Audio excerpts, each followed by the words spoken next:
예, 이어서 이번 주 마지막 수업 진행하겠습니다. 오늘의 주제는 선천적인 종합명제라고 했죠. 자, 이제 분석명제도 했고 종합명제도 했고, 그리고 이제 분석명제는 선천명제고 종합명제는 후천명제다 이야기까지 했습니다. 근데 이제 그러고 나서 이 명제를 보세요. 칸트의 선천적인 종합판단. 일단 말이 안 되죠. 그러니까 종합판단이라고 하는 건 종합명제라고 하는 거는 후천판단이고, 선천적이라고 하는 것은 분석명제인데, 분석명제와 종합명제는 서로 겹치는 게 없는 겁니다. 그러니까 분석명제는 분석명제, 종합명제는 종합명제. 이 세상에 존재하는 모든 명제는 분석명제이거나 아니면 종합명제죠. 그러니까 분석명제이면서 종합명제인 거, 이건 없습니다. 분석명제도 아니고 종합명제도 아닌 거, 이런 건 없습니다. 그러니까 분석명제이거나 아니면 종합명제, 종합명제가 아니면 분석명제, 이겁니다. 근데 용어가 좀 특이하죠. 선천적인 종합판단. 라이프니츠와 휴문, 그러니까 라이프니츠는 모든 참된 명제는 분석명제다 이렇게 주장을 했고, 휴문, 의미 있는 명제는 모두 종합명제다 이렇게 얘기를 했는데, 라이프니츠와 휴의 공통점은 뭐냐? 모든 분석명제는 선천적이고 모든 종합명제는 후천적이다. 이건 똑같습니다. 이렇게 생각한 건. 칸트는 이러한 구분에 이의를 제기하는 겁니다. 요컨대 선천적인 명제 중에는 분석 명제뿐만 아니라 종합 명제도 있다. 다시 말하면 모든 분석 명제는 선천 명제죠. 하지만 선천 명제라고 해서 다 분석 명제인 것은 아니다. 선천 명제 중에는 종합 명제도 있다. 종합 명제 중에는 후천적인 명제뿐만 아니라 분석 명제도 있다. 다시 얘기하면 후천 명제는 다 종합 명제죠. 하지만 종합 명제라고 해서 다 후천 명제는 아니다. 종합 명제 중에는 분석 명제도 있다. 요게 칸트 철학의 핵심입니다. 잘 이해가 안 될 수 있죠. 그러니까 요걸 확실히 이해를 해야 됩니다.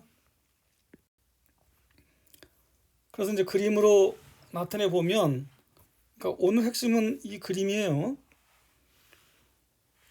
그러니까 모든 명제는 종합명제이거나 아니면 분석명제이거나 아니면 종합명제입니다. 내가 앞에서 강의한 내용을 들어보니까 가끔 이렇게 말이 헛나올 수가 있어요. 뭐 예를 들면 데카르트, 라이프니츠, 스피노자 이렇게 얘기해야 될 거를 데카르트, 라이프니츠, 휴 뭐 이런 식으로 얘기한 부분들이 한두 군데 있던데, 그건 좀 알아서 들으세요. 다시 뭐 하기가 그러니까. 다시, 모든 명제는 분석 명제거나 종합 명제, 이거는 뭐 절대적인 사실입니다. 그러니까 분석 명제이거나 종합 명제라는 거죠. 또 모든 명제는 선천 명제이거나 후천 명제입니다. 후천 명제가 아니면 선천 명제인 겁니다. 근데 이제 칸트가 얘기하는 건 뭐냐면 선천적인 종합 명제예요. 다시, 모든 분석 명제는, 여기 그림을 보면 이렇게 모든 분석 명제는 선천 명제죠. 분석 명제는 선천 명제의 부분 집합입니다. 그런데 선천 명제 중에는 분석 명제가 아닌 요 부분 종합 명제가 있다는 거죠. 그 다음에 요 후천 명제는 모두 종합 명제입니다. 하지만 종합 명제라고 해서 다 후천 명제인 것이 아니고 후천 명제가 아닌 요 부분 선천적인 명제가 있다. 그래서 요 그림과 요 그림의 교집합을 만들어 보면 선천적인 종합 명제. 그러니까 요 분석 명제는 종합 명제와 대립하죠. 분석명제가 아니면 종합명제입니다. 요 선천명제는 후천명제와 대립하죠. 선천명제가 아니면 후천명제입니다. 근데 요거는 선천적인 종합명제. 선천적이면서 동시에 종합적인 것. 어떤 그림인지 이해되죠? 요 그림을 숙지해야 됩니다. 숙지. 요건 자꾸 그려보세요. 그냥 눈으로 한번 봐가지고는 헷갈릴 수 있으니까 요 그림을 노트에 그려놓고 생각하고 또 생각을 해보세요. 어떤 의미인지. 자, 다시 이제 그림을 봤으니까 그러니까 선천적인 종합명제라는 건 무슨 의미냐? 그러니까 종합명제라고 하는 건 분석적이지 않다는 거죠. 종합명제와 분석명제는 서로 대립하니까 종합명제라고 했을 때는 분석적이지 않다는 거죠. 분석적이지 않은데 선천적인 명제. 예, 그러니까 선천명제는 보통 분석명제잖아요. 근데 분석적이지 않으면서도 선천적인 명제. 이게 선천적인 종합명제죠. 또 다르게 얘기하면 이 선천적이라고 하는 건 후천적이지 않다는 거죠. 선천과 후천은 대립하는 거니까 선천적이다, 이건 후천적이지 않다는 겁니다. 후천적이지 않으면 경험적이지 않으면 대부분은 다 분석명제인데 후천적이지 않으면서도 종합적인 명제가 있다. 똑같은 얘기죠. 선천적인 종합명제는. 이거는 앞에서 얘기한 그림을 보면서 이해를 해야 됩니다. 자, 그러면 이제 어떤 게 그런 거냐? 칸트가 예로 드는 건 이겁니다. 2 더하기 3은 5다. 일단 이건 주어지요. 2 더하기 3이라고 하는 주어 속에 5가 들어있는가 없는가? 없죠. 2에는 5가 들어있지 않습니다. 더하기에도 5가 들어있지 않고 3에도 5가 들어있지 않습니다. 2 더하기 3이라고 하는 주어 여기에 5는 들어있지 않습니다. 근데 이제 수로에서 5가 나왔으니까 주어는 2 더하기 3, 수로는 5. 그러니까 서로 관계가 없단 말이죠, 일단. 그러니까 이 명제는 종합명제죠. 그러니까 총각은 남자다. 결혼하지 않은 남자는 남자다. 이렇게 주어를 분석하면 서술어의 개념이 들어가 있어야 되는데 2 더하기 3에는 5라고 하는 개념이 없다는 거죠. 그 다음에 예를 들어서 2, 3, 4, 2, 1, 5, 8, 9, 7, 0 더하기 8, 9, 5, 4, 2, 7, 9, 2는 얼마? 이런 문제를 내는데 야, 이거 예전에 내가 더해봤는데 답이 뭐였어? 이렇게 얘기하는 사람은 없죠. 오히려 그러니까 초등학생한테 문제를 낸다. 그러면 이걸 처음 접해보는데도 초등학생은 계산을 할 줄 안다는 거죠. 그러니까 처음 접해본다. 경험이 없던 겁니다. 이전에는 경험해보지 않은 것인데 경험에 의존하는 것이 아닌데 보는 즉시 연습장에다 계산을 하더니 그 답을 찾아낸다. 이거는 선천명제라는 거죠. 경험하고는 상관없다는 거죠. 그러니까 선천적인 종합명제다. 2 더하기 3은 5 이런 명제는 선천적인 종합명제다.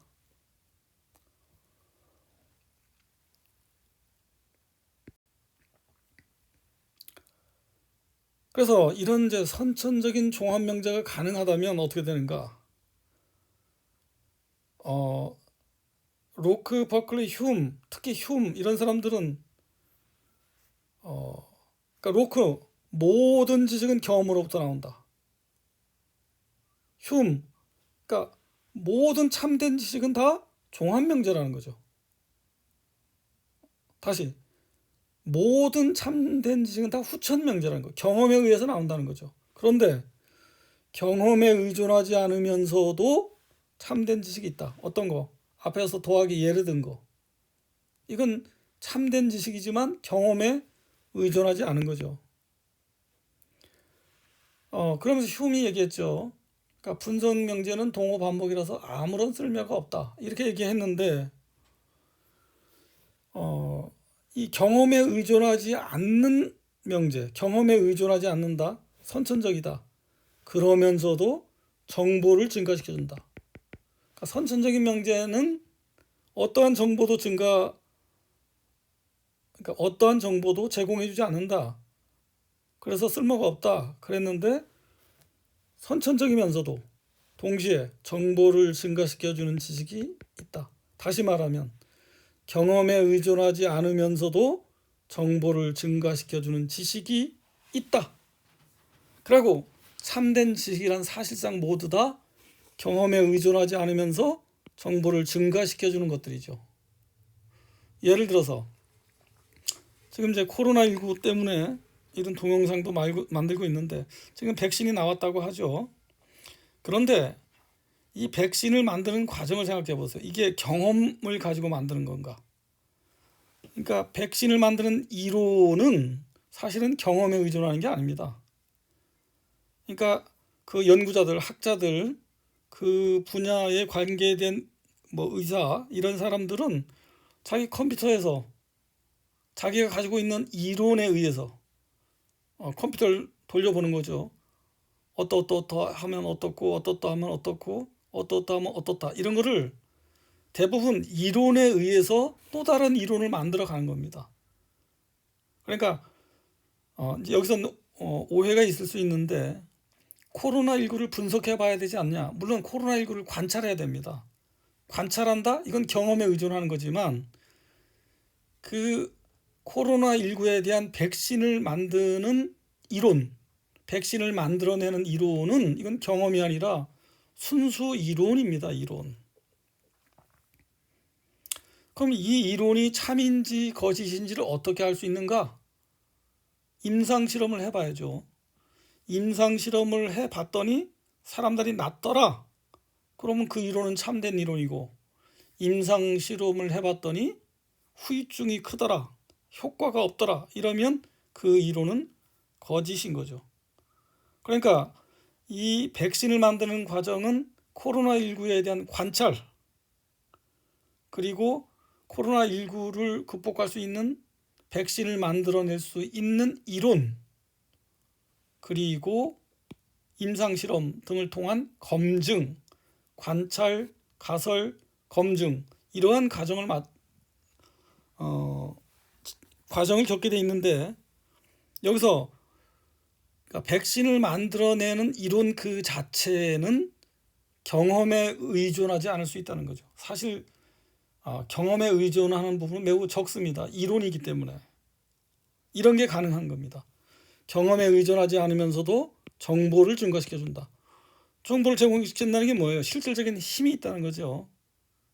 파워가 있다는 겁니다. 백신을 만들어내기만 하면 이 사태를 종식시킬 수가 있잖아요. 그러니까 힘이 있는 거죠. 이런 지식이 가능한 겁니다. 그러니까 칸트가 얘기하는 건 어떤 참된 지식은 선천적인 종합 판단.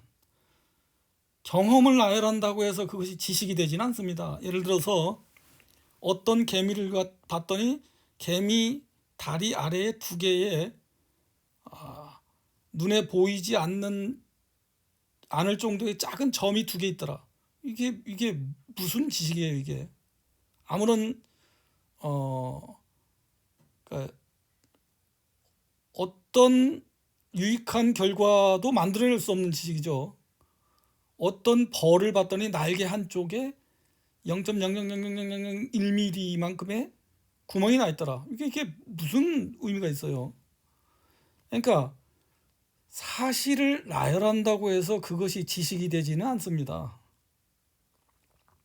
그렇죠? 그것을 어떤 식으로든 엮어내야 지식이 되는 거죠.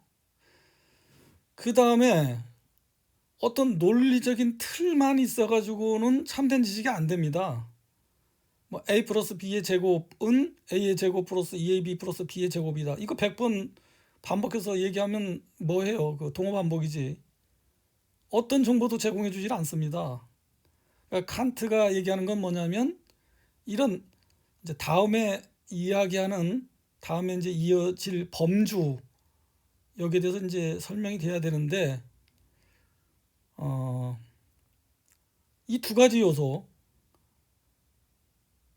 그러니까 인간이 가지고 있는 어떤 논리력이라고 합시다. 일단은 이런 논리력과 경험으로부터 얻어지는 사실, 이것이 결합되어야만 비로소 참된 지식이 가능하다, 이렇게 얘기한 거죠.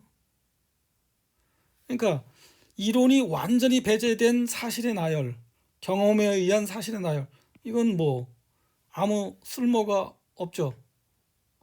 아무 쓸모가 없습니다.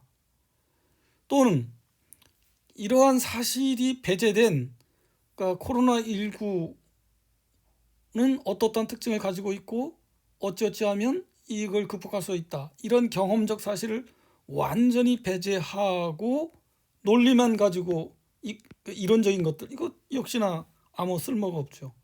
그러니까 참된 지식은 선천적인 종합명제, 선천적인 종합 판단에 의해서 이루어진다, 이렇게 바뀌어 가는 겁니다. 네, 그렇게 보면 인간의 경험을 하찮게 여긴 라이프니츠, 인간의 경험을 하찮게 여긴 경우는 뭐 피타고라스라든지 플라톤부터 시작하죠. 그러니까 뭐 플라톤 같은 경우는 이제 시인 추방운동 이런 것도 얘기했잖아요. 이데아에 대한 지식이 아니라, 그러니까 이데아의 그림자에 대한 지식, 모방에 대한 모방, 그러니까 아무 쓸모가 없다, 이렇게 본 거죠. 그런 전통을 이어오는 겁니다. 물론 그러니까 근대 철학에 들어와서 데카르트, 라이프니츠, 스피노자 이런 사람들은 경험을 중요시 여깁니다. 그 앞에 사람들에 비해서 경험의 영역을 살려내는 거죠. 그러니까 근대 철학이 되는 겁니다. 하지만 그 중심은 어디까지나 인간의 이성, 그러니까 여기서 분석명제라고 한 거, 분석명제에 초점이 있는 거죠. 그 다음에 이제 로크, 버클리, 휴움, 이 사람들이 이제 근대에 새롭게 태어난 사람들, 그러니까 아리스토텔레스 철학을 해체하고 아리스토텔레스 철학을 새롭게 재구성하면서 만들어낸 철학, 경험론, 공리주의 이런 것들인데, 이 사람들은 인간의 경험만을 지식의 근원으로 생각하죠. 관찰에 의한 지식이 아니면 쓸모가 없다. 또는 경험적 사실에 의해서 검증돼야 되는 거죠. 코로나19 같으면 어때요? 일단 코로나19에 대한 관찰, 그리고 백신을 만들었을 때 임상 실험을 통한 검증, 이제 이런 걸 강조하는 거란 말이죠. 인간의 경험만을 지식으로 생각한 로크, 버클리, 휴움 이런 전통, 이 두 가지 전통이 있는데, 이제 칸트에 의해서 이런 두 조류, 두 흐름이 칸트에 의해서 종합됐다, 이렇게 얘기할 수 있습니다. 그래서 이제 칸트를 합리론과 경험론의 종합, 이렇게 얘기합니다. 근데 이거는 온전한 얘기가 아니에요. 칸트는 어디까지나 데카르트, 라이프니츠, 스피노자 이 합리론 전통을 계승한 사람입니다. 어디까지나. 다만 이제 흉이라든지 이런 사람들에 의해서 또 다른 모습의 합리론, 또 다른 모습의 합리론으로 발전되어 가는 것뿐이지 칸트가 경험론자는 아닙니다. 경험을 중시했지만 경험론자는 아니다. 그거는 데카르트, 라이프니츠, 스피노자 다 마찬가지예요. 이제 근대 철학에 들어오면 모두 다 경험을 중시하는 거죠. 한 가지 더 얘기하면 수학과 과학은 약간 이질적인 면모를 가지고 있죠. 이런 합리론자들은 수학을 중요하게 생각합니다. 특히 이제 고대 그리스에서는 기하학이었죠. 피타고라스나 플라톤, 그러니까 기하학을 중시한 것이고, 근대 철학에 와서는 이제 그 데카르트가 좌표 기하학을 만들어내면서 대수학을 기하학 이상의 중요한 걸로 끌어올리는 거죠. 라이프니츠 같은 경우는 미분을 만들어낸 사람이잖아요. 이게 다 수학자라는 걸 알 수가 있습니다. 한편 이 로크, 버클리, 휴움 이 계통은 과학을 강조하는 사람이죠. 초기 그리스의 과학자들 탈레스, 뭐 아낙시만드로스, 아낙시메네스 이런 사람들, 이 사람들 다 그러니까 밀레투스 학파, 이 과학자라고 하는 건 뭐냐면 경험을 중시했기 때문에 다 경험론자들이잖아요. 어, 그래서 과학은 그러니까 경험론과 밀접한 관계가 있고, 수학은 원래는 합리론과 관계가 있습니다. 그것이 이제 현대로 오면서 수학과 과학이 결합되고, 이걸 보세요. 뭐 이론, 그러니까 코로나19에 대한 백신을 만들어내는 그 가설, 영역에서는 되게 이론 의존적인데, 한편에서는 코로나19에 대한 관찰, 그에 대한 검증, 이건 이제 경험이잖아요. 그러니까 이런 게 전형적으로 이제 수학과 과학에 결합되면서 만들어내는 현대 과학의 모습이라고 할 수 있겠죠. 이런 것에 대한 입론, 이런 것이 어느 정도는 칸트에 의해서 촉발되었다, 이렇게 얘기할 수도 있겠죠. 자, 오늘은 이제 다음에 칸트 철학에 있어서 가장 중요한 부분을 이야기하기 위한 전제 작업들입니다. 한 번에 다 할 수가 없기 때문에, 그러니까 오늘 수업을 잘 소화해내야 다음 주에 이어지는 칸트의 윤리학, 여기에 대해서 이해를 할 수가 있습니다.